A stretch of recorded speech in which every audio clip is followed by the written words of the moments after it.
Okay, Milton fans, are you ready to justify God's ways to man? Some of you might be wondering, why do God's ways need to be justified to man? Why would God need to have anybody make any excuses for him? Your footnotes wonder the same thing. And who is Milton? Who is Milton to offer to make the excuses for God? Well, Milton's Milton's pretty sure of his own talents. Why does God need to be justified to man? We can't discuss this without discussing specific religious positions that Milton and many of his countrymen, especially on the Puritan side, held. Again, I am not here to try to convert you to 17th century English Puritanism. I'm not trying to talk you out of that position if you share it. I'm not interested in your religious positions or in changing them. I'm a government employee. What I'm interested, and I'm actually not interested in changing my own religious opinions, which are my business and not CSU's. But I'm interested in Milton's positions because this poem makes them inescapable. He's writing a religious epic. His particular view of Christianity is very important. Milton's own Christianity gets eventually fairly idiosyncratic, but what's most important here are the things that he shares. Two ideas from Puritanism that are extremely important. Puritanism is the radical form of Protestantism, wants to purify the church, make it less and less Catholic. No, it's still too Catholic, much too Catholic. One of the things this means is a less centralized hierarchy. We're not going to have a pope. No, we're also not going to have any bishops, right? We're going to fight it out between those two radical groups, the Congregationalists and the Presbyterians, radicals at the time, between the groups who think a church should be led by your local minister, the Presbyterians, or who think the congregation themselves, the people, the worshipers in the pews, should actually make the decisions. These are political arguments about how a church as an organization living in the world should be organized. There is a great distrust of ceremony. Things are very plain. Hey, you ever notice any nice stained glass in a Christian church? John Milton didn't, because he didn't think stained glass was nice. He thought stained glass was idolatry. See, in the book of Exodus where it says no graven images, yeah, no statues, no paintings, no Michelangelo frescoes, no, and no saints. We'll talk about saints later. They're also out in stained glass. Forget it.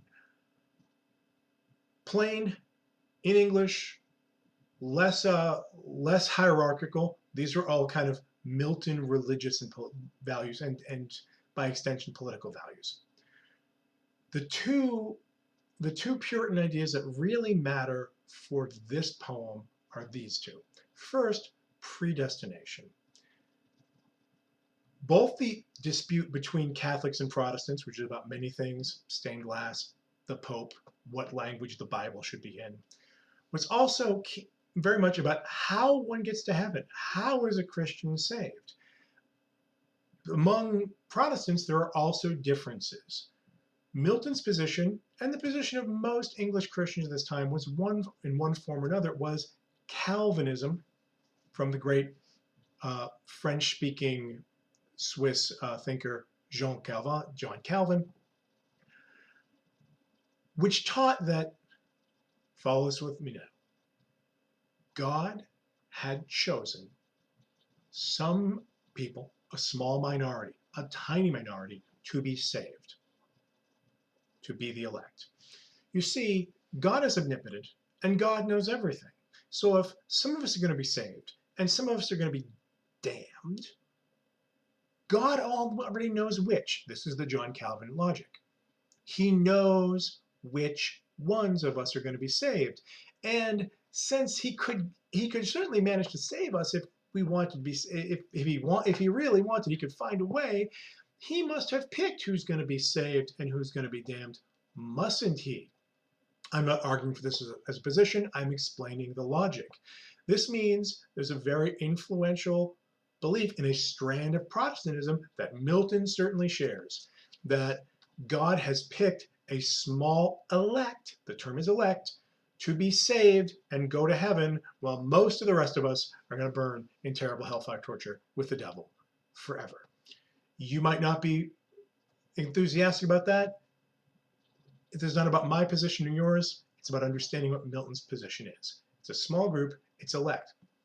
Now, people ask, what about free will? If things are predestined, don't you as a human being get to choose? And the truth is, arguments about predestination come in varying levels of sophistication. The crudest form is that you don't really, yeah, you have free will, but it doesn't matter. It's been picked, chosen. It's just about we go through life finding out what it is. Like you find out, you're saved or you're damned. In this, and also in this dispensation, if you're not one of the saved already, if you are not destined to be saved, doing good deeds is just like you're just fooling yourself, baby. I mean, it's good you do good deeds, but don't think that's going to get you anywhere. Really do them for your own sake, because you're not getting to heaven. You're fundamentally corrupt and wicked. There are also very sophisticated versions of the predestination. I say, yes, there's free will. God has chosen, and you're free. God knows what you will choose. A lot of Paradise Lost, which is about the first error, Adam and Eve's big mistake in the garden, taking their free will and doing the wrong thing with it, is about justifying, not God's ways to man, but justifying this particular Calvinist position. How can we have both free will and God's masterful, infallible design? How do you have both? On one level, this poem is an attempt to answer this question. You might not be satisfied with it as theology, but it produces some great poetry. That's what's on the list. The other thing to remember is that it is a fundamental Puritan Calvinist position that humankind, since the fall, since the whole fruit in the garden incident with the snake, is fundamentally depraved, totally depraved, fundamentally wicked. The term is total depravity. For the Puritans, it's not about warring between the good and evil side of human nature. Their position is that human nature is fundamentally ruined already. Whatever your natural desires and instincts are, they are bad. What you naturally want is awful.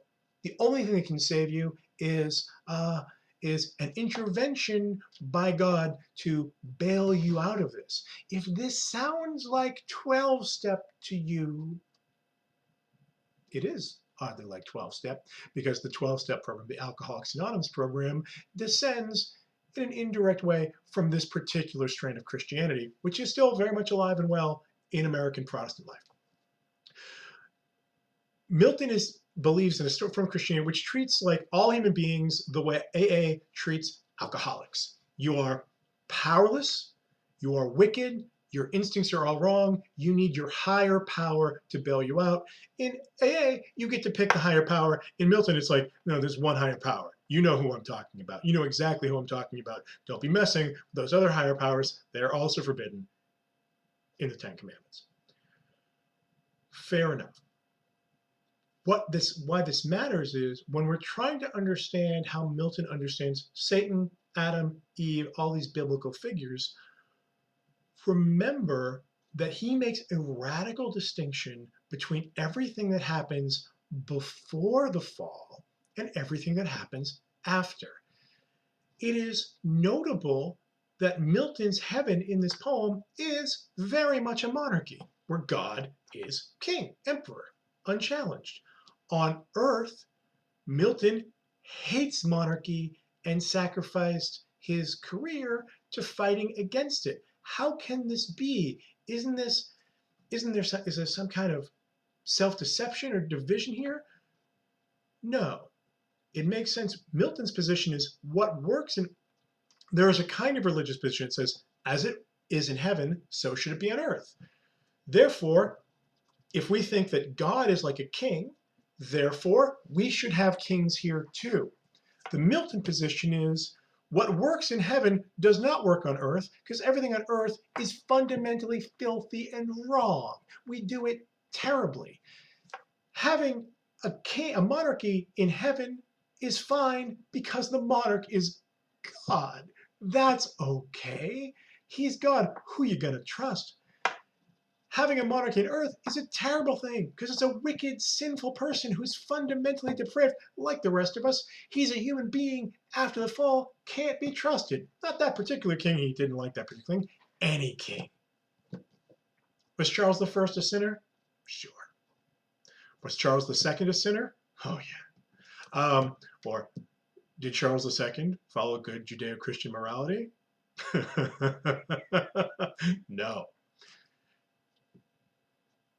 Milton makes a hard distinction between the way things were before the fall, before the apple and snake incident, and afterwards. That everything that we do on earth, things that are laudable enough here, are in fact not sufficient because that is a radical break between right and wrong, because human nature became polluted. And it's not the same as it was at the moment before pollution.